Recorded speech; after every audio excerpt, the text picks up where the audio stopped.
आंध्र प्रदेश येथील तिरुमला तिरुपती बालाजी देवस्थानचा श्रीनिवास कल्याणोत्सव सोहळ्याचे आयोजन नगरमध्ये 27 फेब्रुवारी रोजी करण्यात आले आहे। श्री बालाजींच्या श्रीनिवास कल्याणोत्सव म्हणजे विवाह सोहळ्यासाठी 26 फेब्रुवारीला सायंकाळी तिरुपती येथील मंदिरातील मुख्य गाभाऱ्यातील श्री तिरुपती बालाजी, पद्मावती देवी आणि महालक्ष्मी देवींच्या मुख्य उत्सव मूर्त्यांचे आगमन नगरमध्ये होणार आहे। या सोहळ्यासाठी पुणे रोडवरील शिल्पा गार्डन येथील तयारी अंतिम टप्प्यात आहे।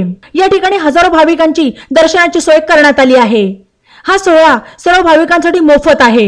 नगर शहरासह जिल्ह्यातील सर्व भाविकांनी या सोहळ्याचा आणि दर्शनाचा लाभ घ्यावा असे आवाहन कार्यक्रमाचे आयोजक आणि तिरुमला तिरुपती देवस्थानचे विश्वस्त सौरभ बोरा यांनी केले। शिल्पा गार्डन परिसरात भाविकांच्या 4 चाकी आणि 2 चाकी गाड्यांसाठी मोठे पार्किंग करण्यात आले आहे। आलेले भाविक प्रसाद आणि दर्शन घेऊन कमीत कमी वेळेत परत बाहेर पडतील अशी व्यवस्था करण्यात आली आहे। तसेच येणाऱ्या आणि जाणाऱ्या भाविकांसाठी वेगवेगळे द्वार करण्यात आले आहेत अशी माहिती संयोजन समितीचे संजय ताथड यांनी दिली। सोहळा यशस्वी होण्यासाठी 300 सेवेकरी स्वयंसेवक, 300 कार्यकर्ते प्रयत्नशील आहेत। यावेळी जिल्हाधिकारी सिद्धाराम सालीमठ, पोलीस अधीक्षक राकेश ओला, मनपा आयुक्त पंकज जावळे यांचे सहकार्य होत आहे। तसेच या ठिकाणी तातडीच्या सेवेसाठी डॉक्टर, प्रथमोपचार आणि रुग्णवाहिका आणि अग्निशमन गाडीची व्यवस्था करण्यात आली आहे।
लेटेस्ट बातम्यांसाठी ई नवा मराठा यूट्यूब चॅनलला सबस्क्राईब करा आणि बेल आयकॉनवर प्रेस करा.